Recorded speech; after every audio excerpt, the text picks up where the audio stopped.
అండి, నేను మీ సునీత. రీసెంట్గా మాకు శీతల అని ఒక బంజారా ట్రెడిషనల్ పండుగ ఉండే. మా చెల్లె మా పాప ఇద్దరు ఊరికి వెళ్ళి వచ్చారు, అంటే అమ్మ వాళ్ళ ఇంటికి. అమ్మ ఏమేమో పంపించింది, ఒకసారి మీకు చూపిస్తాను చూడండి. ఇది అబ్బాయిలు వేసుకుంటారు, దీన్ని ఎగ్జాక్ట్ ఏమంటారో తెలియదు. ఫెస్టివల్ టైంలో ఇలా వేసుకుంటారన్నమాట. ఇంకొకటి వచ్చేసి ఇది అమ్మ పంపించారు.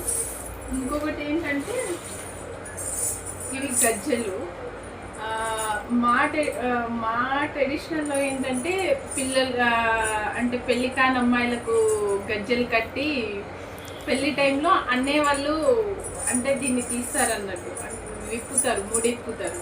పెళ్ళికి ముందు ముడేసి తర్వాత అనేవాళ్ళు ముడిప్పుతారు. ఇది బ్రదర్ అండ్ సిస్టర్కి సంబంధించింది అన్నట్టు.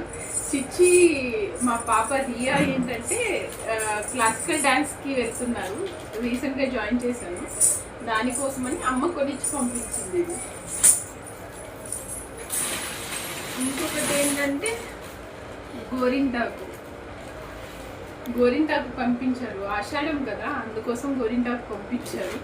రీసెంట్గా మా కాలేజ్లో ఫెస్టివల్ అంటే ఫ్రెషర్స్ జరిగింది, ఫ్రెషర్స్కి వేసుకున్నాను మెహందీ. ఇంకా పోలేదు, అమ్మ గోరింటాకు పంపించారు. ఇది వేయించిన పల్లీలు అండి, బెల్లం పల్లీలు. మేము చిన్నగా ఉన్నప్పుడు చాలా తినేవాళ్ళం దీన్ని. అంటే అంటారు కదా, బెల్లం పల్లీలు తింటే ఆడపిల్లకి హెల్త్కి మంచిది, బ్లడ్ వస్తుందని. చిన్నప్పుడు మా అమ్మ ఊరికే పెట్టేది. నేను స్పెషల్గా అమ్మ నాకు ఇది చేసి పెట్టమని చెప్తే చేసి మా చెల్లెతోటి పంపించారండి. చాలా బాగుంటాయి. ఒకసారి పల్లి పట్టిలాగా కాకుండా ఇలా ట్రై చేయండి, చాలా బాగుంటుంది.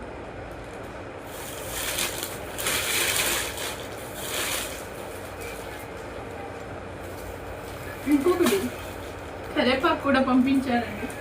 మా ఇంటి ముందు, అమ్మ వాళ్ళ ఇంటి ముందు చాలా ప్లేస్ ఉంటుంది, చాలా చెట్లు ఉంటాయి. రోజ్ ఫ్లవర్స్ కానివ్వండి, చామంతి పూలు, మందారం చెట్టు, దానిమ్మ చెట్టు, ఇలా చాలా చెట్లు ఉంటాయి. కరివేపాకు చెట్టు అయితే చాలా పెద్దగా ఉంటుంది. నాకు ప్రతిసారి అమ్మ కరివేపాకు కంపల్సరీగా పంపిస్తూ ఉంటుందండి. కరివేపాకు కొనవలసిన అవసరం ఉండదు.